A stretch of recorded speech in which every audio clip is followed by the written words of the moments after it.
Nimugira amahoro bana b'Imana, muze duture Imana yacu ibyiza yaduhaye. Kuri uyu munsi mukuru yeza turwa Imana mu ngoro ntagatifu kuwa 2 tariki 2 Gashyantare 2021. Isomo rya mbere niryo mu gitabo cy'umuhanuzi Malakiya umutwe wa 3 umurongo wa 1 kugeza ku wa 4.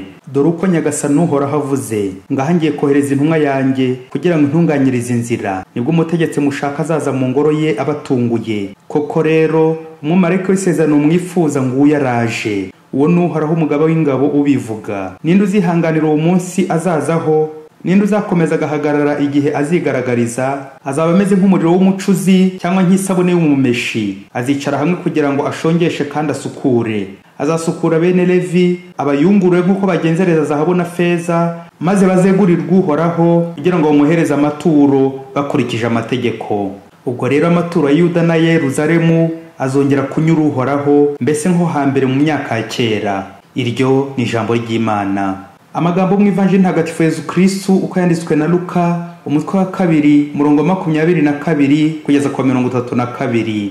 Muri ico gihe umunsi w'isukurwa wategetswe na Musa uragera, ababyeyi ba Yesu bamujyana i Yerusalemu kumutura Nyagasani, nkuko byanditse mu itegeko rya Nyagasani ngo umuhungu wese w'imfura azaba intore y'umwihariko wa Nyagasani. Bari bajyanywe kandi no gutura igitambo cy'intungura 2 cyangwa inuma 2 bakurikije itegeko rya Nyagasani. Icyo gihe Yerusalemu hari umuntu witwaga Simewoni, yari intungane kandi yubaha Imana.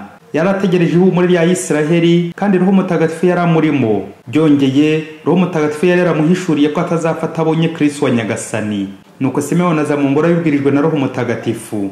Igihe ababyeyi b'umwana Yesu bamuzanye ngo bamurangirize ibyategetswe, naho mwakira mu biganza bye ashimira Imana avuga ati, Nyagasani, noneho sezera umugaragu wa mu mahoro nk'uko wabivuze, kuko amaso yanjye yabonye agakiza kawe wageneye imiryango yose. Niwe rumuri ruboneshereza abanyamahanga, akaba n'ikuzo ry'umuryango wa Isiraheli. Iyo ni Ivanjili ntagatifu. Mana yanjye nkwihayeho ituro. Tugiye kuzirikana ku ituro ry'indobanure kuri uyu munsi yeza turwa Imana mu ngoro ntagatifu, ukaba n'umunsi mpuzamahanga wagenewe abiyeguriye Imana, Journée mondiale de la vie consacrée. Mu isomo rya mbere umuhanuzi Malakiya ati, nibwo umutegetsi mushaka azaza mu ngoro y'abatunguye. Ubwo rero amaturo ya Yuda na Yeruzalemu azongera kunyura Uhoraho, mbese nko hambere mu myaka ya kera. Mu Ivanjili ho Yosefu na Mariya baratura Yesu mu ngoro, bazanye ituro ry'indobanure Yesu. Hari ubwo Abisirayeli bakoraga urugendo bagiye mu ngoro kugira ngo basukurwe. Urugendo ababyeyi ba Yesu bakoze bazana Yesu mu ngoro Yeruzalemu rugaragaza kwicisha bugufi no kumvira, bityo ntibikure mu bare w'abandi. Uru rugendo rumeze nk'urw'umukristo akora aje mu misa. Ya misa igizwe n'ibice 2 by'ingenzi: guhimbaza ijambo ry'Imana no gutura igitambo cy'Ukaristiya. Guhera ku ntangiriro n'ikimenyetso cy'umusaraba, kwicuza ibyaha kugira ngo twumve neza icyo Imana itubwira, bikadufasha kwisukura neza, bityo tukaza guhereza Nyagasani ituro ryacu tudafite inenge. Mu gice cyo gutura igitambo, reka tuzirikane ibice 2 birimo gutura no guhazwa. Gutura. Mu Bayisiraheli buri mubyeyi wese wazaga mu ngoro gusukurwa yagombaga kuzana ituro. Ni itegeko nk'uko tubisanga mu gitabo cy'Abalevi umutwe wa 12 umurongo wa 8. Haragira hati, niba uwo mubyeyi adashobora kubona umwana w'intama azafata inuma 2 cyangwa intungura 2. Dutangarire bano babyeyi ba Yesu, Mariya na Yosefu, ukuntu batuye ituro ry'abakene kandi bafite Imana, bafite Yesu, y'Imana ikize igabira abaherwe bose bo ku isi. Bo nta n'intama bashobora kubona, ariko kubera kumvira bemeye kujya guhiga inuma.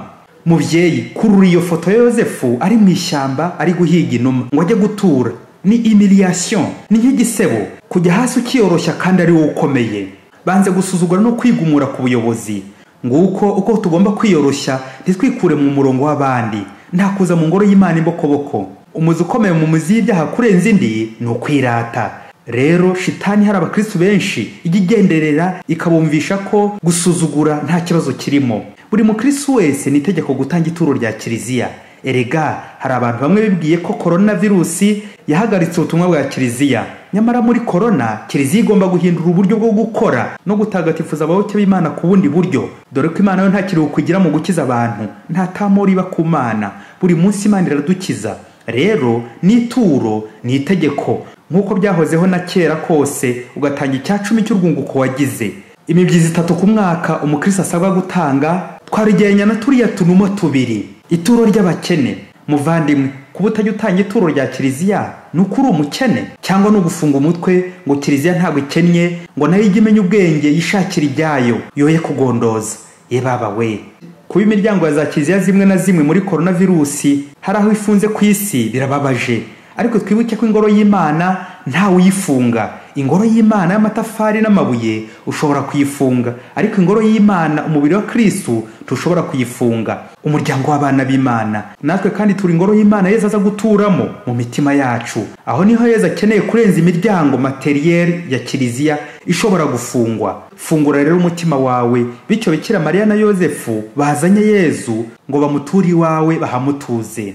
Muvandimwe, Imana hari ibyo yaguhaye byinshi, no mu bukene bwawe wabura n'utunuma tubiri utura Imana koko?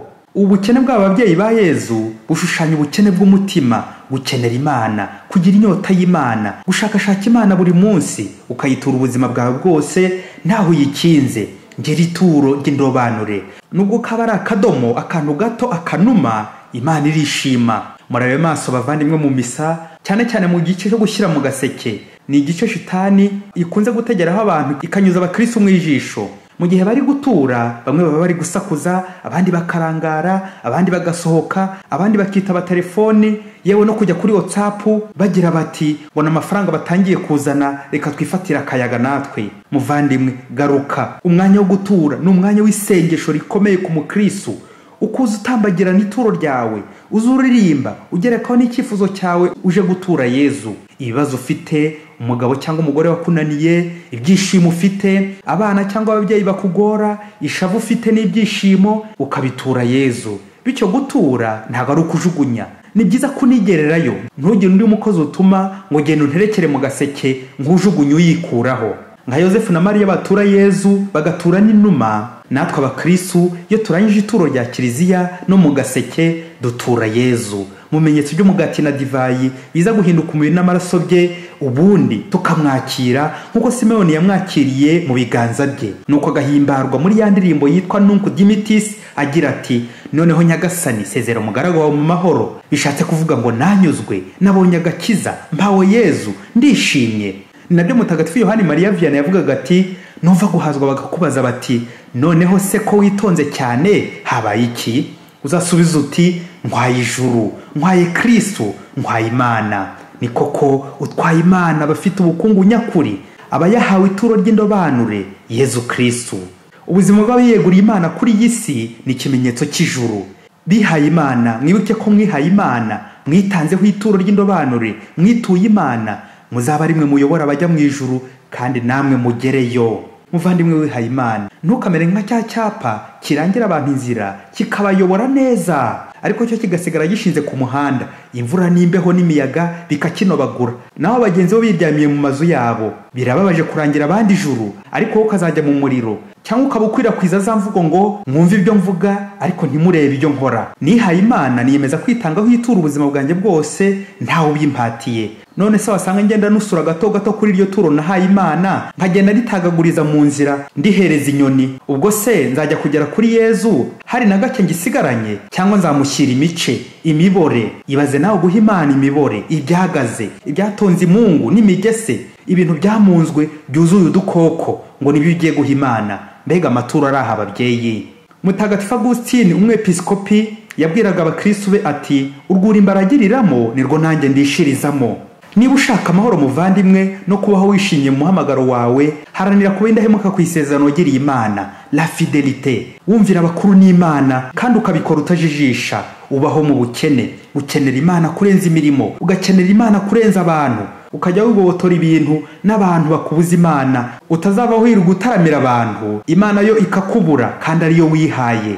Ugakomera ku busugi cyangwa ubumanzi bwawe iminsi yose, ugahora ituro ry'indobanure. Yezu, Mariya na Yosefu, ukumvira ubukene n'ubudahemuka byanyu bidushyigikire buri munsi mu ntege nke zacu, turusheho kunogera Imana buri munsi no kuba ituro rizima, ituro ry'indobanure. Amen. Padiri Masumbuko Ladislas wa Diocese ya Cyangugu.